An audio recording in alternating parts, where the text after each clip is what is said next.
नमस्कार। वीडियो देखने वाले सभी सज्जनों, देवियों और विद्यार्थियों को भाषा अध्यापक विपिन कोठारी का सादर प्रणाम। मेरे YouTube चैनल में आपका हार्दिक स्वागत और अभिनंदन।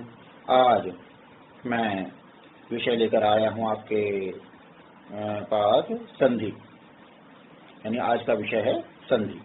और हिंदी में संधियां किस प्रकार से होती हैं उसे हम सरल तरीके से समझेंगे कि संधि क्या है, उसके भेद कितने होते हैं और कैसे उनके प्रयोग किए जाते हैं, किस किस प्रकार से उसका प्रयोग होता है। तो आज हम इसी बात पर चर्चा करेंगे। आशा है आपको वीडियो पसंद आएगा। यदि पसंद आता है तो वीडियो को लाइक करना न भूलिएगा और मेरे YouTube चैनल को सब्सक्राइब करना न भूलिएगा। धन्यवाद। तो प्यारे बच्चों, आज का विषय है संधि। सबसे पहले तो हम संधि का अर्थ समझ लेते हैं। संधि क्या होती है? तो संधि का अर्थ होता है मेल या जोड़।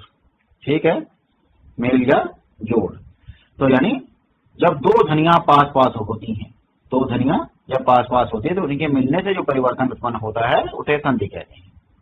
अर्थात जब दो शब्द पास पास आते हैं, एक दूसरे के समीप आते हैं, तो उस समीपता के कारण पहले शब्द का जो अंतिम वर्ण होता है, पहले शब्द का अंतिम वर्ण और दूसरे शब्द का प्रथम वर्ण, इन दोनों के बीच जो परिवर्तन उपस्थित होता है उसे ही हम संधि कहते हैं। जैसे सूर्यधन ईश बराबर सुरेश, रविधन इंद्र बराबर रवींद्र, विद्याधन आलय बराबर विद्यालय। ठीक है, समझ गए बात। अब बात आती है कि संधि विच्छेद किसे कहते हैं। तो जब संधि युक्त वर्णों को जब इनको अलग अलग इस तरीके से लिख दिया जाता है तो ये संधि विच्छेद कहलाता है। और संधि करना होता है तो दोनों को जोड़ करके मिलाकर लिख दिया जाता है। इस प्रकार यह संधि हो जाती है। अब इसके बाद बात आती है संधि कितने प्रकार की होती है। तो संधि 3 प्रकार की होती है मित्रों। सबसे पहला स्वर संधि, फिर व्यंजन संधि, फिर विसर्ग संधि। ये 3 प्रकार की संधियां हैं। अब स्वर संधि की बात आती है कि दो स्वरों के मिलने पर, दो स्वर अर्थात ये यहाँ पर जो दोनों वर्ण हैं ये स्वर हैं। विद्या के अंदर जो आ छिपा हुआ है और आलय में जो आ है, दोनों आ मिलकर के दीर्घ आ बन जाते हैं। तो ये दीर्घ संधि हो गई, अर्थात स्वर संधि है यहाँ पर। समझे बात? तो कहने का मतलब क्या है कि दो स्वरों के आपस में मिलने से जो विकार उत्पन्न होता है उसे स्वर संधि कहा जाता है। जैसे विद्याधन आलय बराबर विद्यालय, महाधन उदय बराबर महोदय। ठीक है। अब इसके स्वर संधि के निम्नलिखित भेद होते हैं। सबसे पहला क्या है? दीर्घ संधि। दीर्घ संधि का क्या है कि जब ह्रस्व अथवा दीर्घ, ह्रस्व और दीर्घ हम वर्णमाला में पढ़ चुके हैं।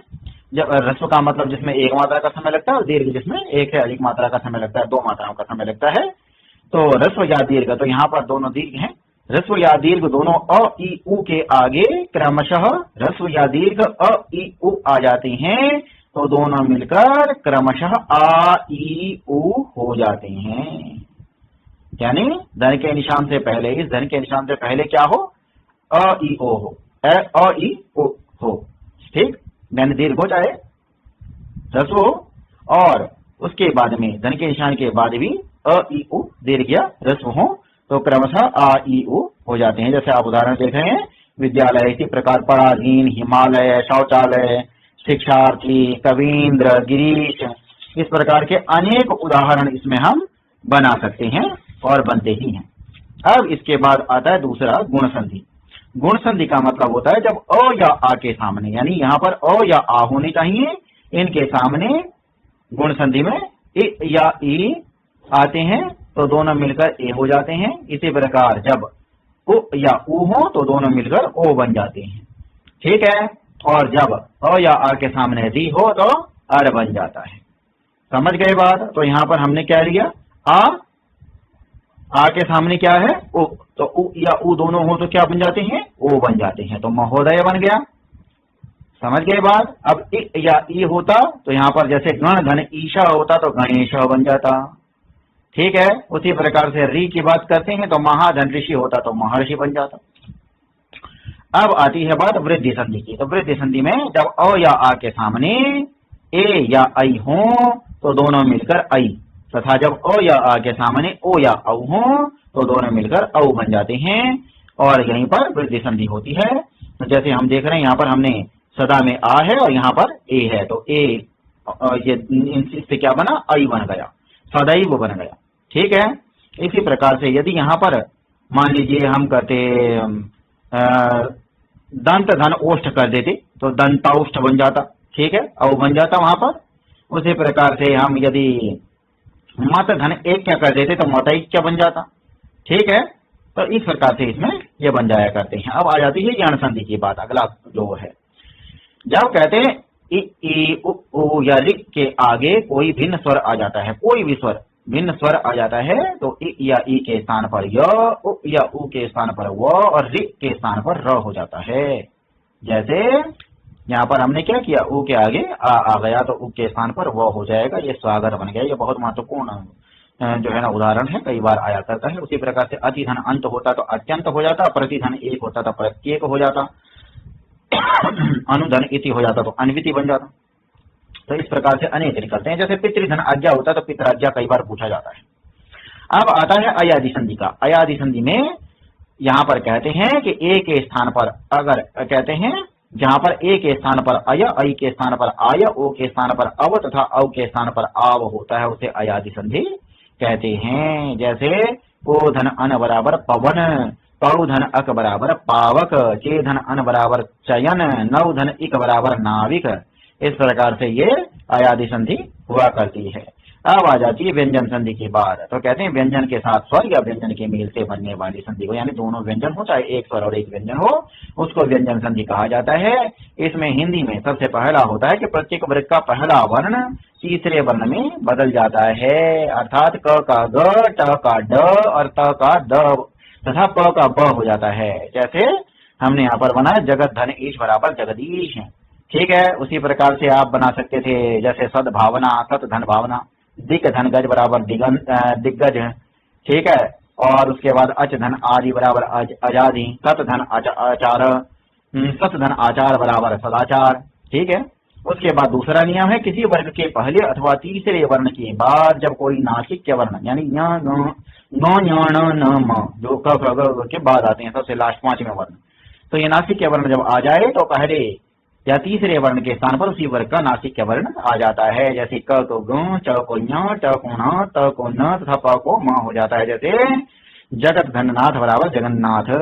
ठीक है, उसी प्रकार से उत धनमति होता तो उन्नति बन जाता, और शत धनमास होता तो सनमास बन जाता, सत धनमार्ग होता तो सनमार्ग बन जाता। उसी प्रकार से अब अगला देखिए, यदि कहते हैं त के बाद ल वर्ण हो तो त को ल में बदल दिया जाता है। जैसे त के बाद ल वर्ण है, उत धनलास बराबर उल्लास है। उसके बाद जैसे उत धनलेख होता है तो उल्लेख बन जाता। अब चौथा है, यदि त और द के बाद ज वर्ण आए तो त या द का ज, और यदि त और द के बाद श वर्ण आए तो त और द का च तथा श का छ। त द के बाद यदि च हो तो त का च हो जाता है। जैसे आप देख सकते हैं यहाँ पर सत धन छात्र बराबर सच्छात्र, सत धन जन बराबर सज्जन। अब सत धन चरित्र हो सकता था तो सच्चरित्र बन जाता, उत धन चारण होता तो उच्चारण बन जाता, उत धन ज्वल हो जाता तो उज्ज्वल बन जाता। उसके बाद देखिए विसर्ग संधि कहते हैं, विसर्ग के साथ स्वर अथवा व्यंजन के मेल को विसर्ग संधि कहते हैं। जैसे यदि विसर्ग से पहले अ हो तथा बाद में कोई सघोष वर्ण अर्थात किसी वर्ग का तीसरा, चौथा, पांचवा वर्ण या यर ल व ह में से कोई वर्ण हो तो अ का विसर्ग अह के स्थान पर ओ हो जाता है। जैसे मनः धन रम बराबर मनोरम। ठीक है, मनः धन भाव बराबर मनोभाव बन जाता है, अधः धन गति बराबर अधोगति बन जाता है। ठीक है, अधः धन लिखित बराबर अधोलिखित बन जाता है। उसी प्रकार से कहते हैं, यदि विसर्ग से पहले अ या आ को छोड़कर कोई भिन्न स्वर आए और बाद में कोई स्वर या सघोष व्यंजन अर्थात वर्ग का तीसरा, चौथा या पांचवा वर्ण या य र ल व ह में से कोई वर्ण आए तो विसर्ग को र में बदल दिया जाता है, हलंत र में बदल दिया जाता है।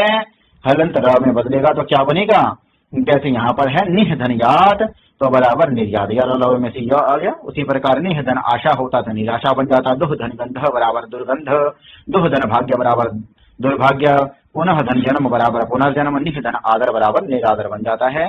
उसी प्रकार अगला देखिए, अगले में कहते हैं कि यदि विसर्ग के बाद च या छ हो तो विसर्ग का श हो जाता है।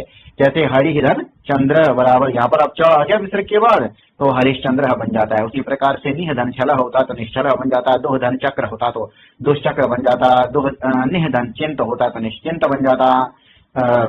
उसके बाद देखिए अगला है, कहते हैं यदि विसर्ग से पहले इ या उ हो तथा बाद में क ट ठ प फ हूं तो विसर्ग का श हो जाता है, अर्थात मूर्धन्य श बन जाता है। और यदि त तथा थ वर्ण हो तो विसर्ग का स हो जाता है। तो यहाँ पर क्या है, त है हमारे पास, तो विसर्ग का दंत्य स बन गया, नमस्ते हो गया।